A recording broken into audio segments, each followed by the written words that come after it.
So 16 years to the day since they last beat Manchester United here at home. Southampton pick up a point. The single point does move Manchester United up into the top four for what it's worth at the moment. Of course, all the other games are still to be played today. Meanwhile, for Southampton, well, they've sort of built on that victory, haven't they, last weekend? No points on the board just 7 days ago, but now they won last weekend and a point against Manchester United, moving them up to 13th. I suppose it was a day of bright spots and frustrations at the same time for both of these teams. Just to let you know what else is coming your way, straight after us you see BT Sports Score. They'll cover all of these games. Tammy Abraham and Mason Mount are going to be starting today for Chelsea. Rodri and Mahrez are in for Manchester City, and West Ham are unchanged up against Norwich. And to keep us across all of those matches and everything else that's going on, very shortly we'll hand you to Mark and Jules. What have you got lined up for us today? Yes, well, we'll talk more about Southampton and Manchester United finishing 1-1 in the Championship. Bristol City and Middlesbrough, that finished 2-2 this lunchtime. Stay with BT Sport after all the post-match reaction from St Mary's, as we'll be guiding you through all the afternoon's football, including 6 key games in the Premier League. And guiding you through the action will be Robbie Savage, Steve Sidwell, Karen Carney, Tim Sherwood, Glenn Hoddle and Chris Sutton. So all the goals, all the talking points as they happen. BT Sports Score live from 2:45. We'll see you very shortly. Lovely, thank you both very much. So the team are lined up there. Right, just to remind you, obviously the international break next weekend, so we're back in a couple of weeks. Liverpool against Newcastle, you can see 2 weeks today. And then the European adventures begin. You can see Chelsea at home against Valencia on the 17th of September. On the same evening, Liverpool in Italy up against Napoli. The following evening, Tottenham are away at Olympiacos, and Shakhtar Donetsk against Manchester City on the same evening as well. Right. Still to come, we're going to be discussing exactly how this game ended 1-1. Southampton with the red card down to 10 men, but Manchester United, as we saw in the from Ole Gunnar Solskjaer, he is now live with Andy. Andy. Ollie, we had such a great opening half an hour for United. Why do you think you were unable to get through Southampton and get more than that one goal? I think that's the point for us there, that we started off well, got the game exactly where we wanted, and that's when you need to finish the game off, need to score the second and the third. Because there's so many spaces around on the pitch, because they have to press, and we just weren't clinical enough. We got loads of chances, create loads of openings, and the last bit is missing. So it's getting there though. James scored again, third in the Premier League, and as well as the goal, he just looks to score all of the time. Is that something that you've actively encouraged from him? Of course, we know his qualities, and coming in off the left. He's got a great strike in him, good goal today, and he runs in behind and he creates space for other players around him. So I'm delighted for the boy. He's really come in and made an impact for us.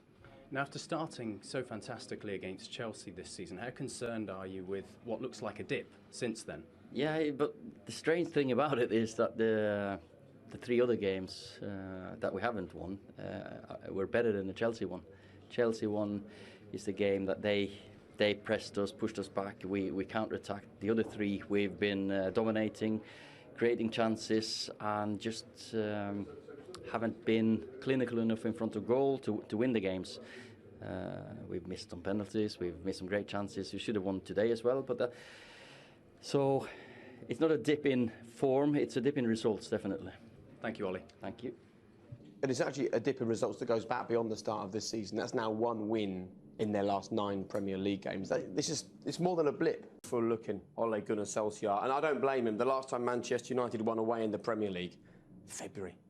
Wow, well that says it all. I think, listen, they've not been ruthless enough today. They had this team by the scruff of the throat, and they let them off the hook. Scruff of the throat. Is that what it was? Scruff of the neck, but scruff of the throat is more painful. Same thing, probably. it's more painful. That's the Peckham one. Exactly, yeah. but they had them there, they were there for the taking. They absolutely controlled this game, especially in the first half, and they just let them off the hook, and I think that's what one of the most disappointing things will be for for the Man United team and for the management. So they've got to change that, and it's been, listen, they've had 1 clean sheet in 19 games.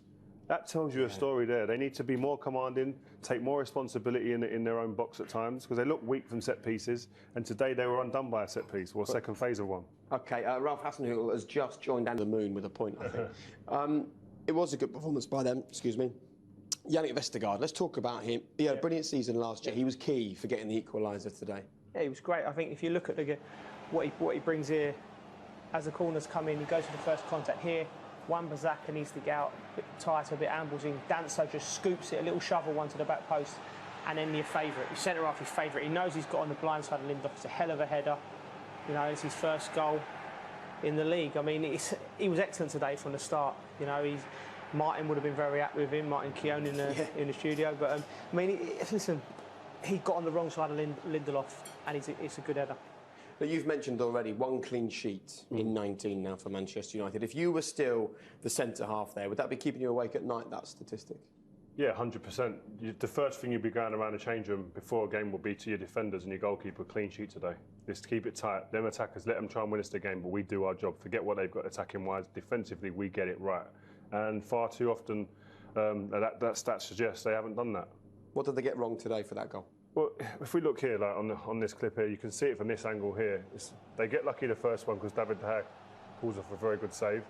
But here you can see as it's developing, at no point does any of the centre halves or any of the players in that box get tight to the goal scorer. I've circled him there. There's the goal scorer. Once that ball goes wide, your centre halves has got to get against him, or whoever's around him. Get against him, so if he's bigger than you can nudge him, put him off balance, but he gets a free run totally to go and get his rewards, which was a goal. It's a great header, to be honest with you.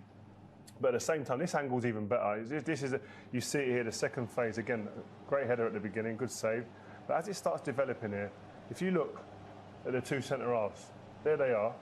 There's my 2 centre halves. They're both pointing. They know where the danger is. They know the danger's behind. So what do you want from them there? You're saying to yourself straight away, I'm going to go shuffle back across the goal to get against the danger man. Where is he? He's behind us. Them arms where they're pointing tell us exactly that. Is Harry Maguire telling Lindelof there? Yep, and Lindelof is telling someone else. That is what I call almost passing the buck, because I don't care what anyone says. When the ball went wide, you think about the likes of John Terry, my partner Nemanja Vidic, Sol Campbell. Them type of players would be looking around panicking, thinking, where's the big man? Where's the big man? And automatically get back there.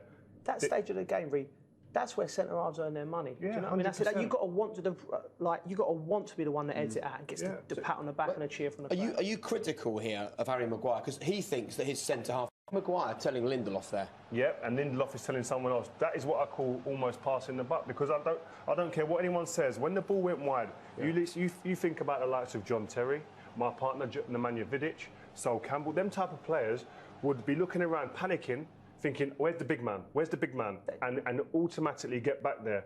That stage of the game, Reed, that's where centre halves earn their money. Yeah, do you know what I mean? That's it. You've got to want to be the one that heads it out and gets the pat on the back and a cheer from the crowd. Are you critical here of Harry Maguire because he thinks that his centre half partner's been handed the danger here, I right? think it's okay for Harry to. But The issue is I think he's the closest one. Lindelof's doing the same. Exactly. I think Lindelof is the main culprit there. Right. But what I'm saying, Shah, is this is a personal pride, a personal. Yeah.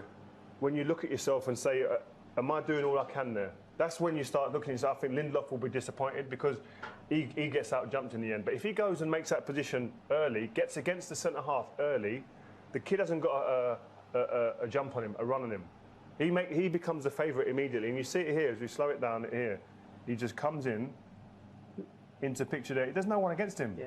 And he becomes a favourite. Where's the ball end up? Back in there. If he gets his body side on and touches him, he ain't going to jump, is he? Just that might be enough, just to nudge Vestergaard and put him off, and he don't get the head. There's many times in a game. Gary Neville was brilliant at it. He was small, short, couldn't get up again, couldn't beat someone in the air, 6'2", 6'3" centre forwards. But Gary Neville would all the time. Sometimes he wouldn't even jump. He'd back into people, put them off, so he becomes an obstacle then. So in the box when it was you and Vidic, would you have ever pointed and let someone else take someone the size of Vestergaard in that situation, or would you have had personal responsibility for that? Personal responsibility. The only person I probably would have let do that was Nemanja, because Nemanja was the one who wanted to go and attack the ball or go against the. But then when he does pass it over, one of those other players has to then take the responsibility. Yeah, I agree with that, but I think that's like Joe said. That 6-yard box there is where, as a centre half, is where you earn your keep. Go and take responsibility and deal with it. Interesting stuff. Yannick Vestergaard, goal scorer, and James Ward-Prowse as well. James, tell me what was said at half-time about getting back into the match, which ultimately you managed to do. Not to panic. I think we were quite comfortable during the game. You're playing against the top team. You know they're always going to have spells in the game where they're dominant, and kept believing in what we're doing. I think the lads up top worked very well and created some chances. So we had to be patient, and the giant in the back stepped up with a great header. Yeah, that was your first goal for Southampton. What does that mean? Long overdue, but happy to finally score and help the team. I thought I thought we deserved to get something from this game. We did as well at home against Liverpool, so it was nice to get some reward for the hard work. You were tested at the back, weren't you? What was it like defending against the likes of James and Mata, who played really well for the first half an hour? It's a quality team, but we knew beforehand that they'd probably have more quality in every position, so we'd have to defend them as a team and as a unit, and I think we did very well. Obviously, you can't avoid them having any chances, and they scored a beautiful goal as well. But we stuck with it. We fought very hard, and and I think it's very deserved that we got the point. A pity you couldn't really chase the winner at the end with that red card. What was going through Kevin's head? Oh, I don't know. I mean, obviously it's a tackle he's made, but these things happen, and we can't dwell on it. There's no time in the game to moan about it. We had to get on with it, and I think that showed the togetherness and the spirit of the lads here that, all right, we're 10 men against Man United, but we stuck in there, and we showed the determination that it's going to need to climb the table. Well done. Thank you. Okay, cheers. Guys.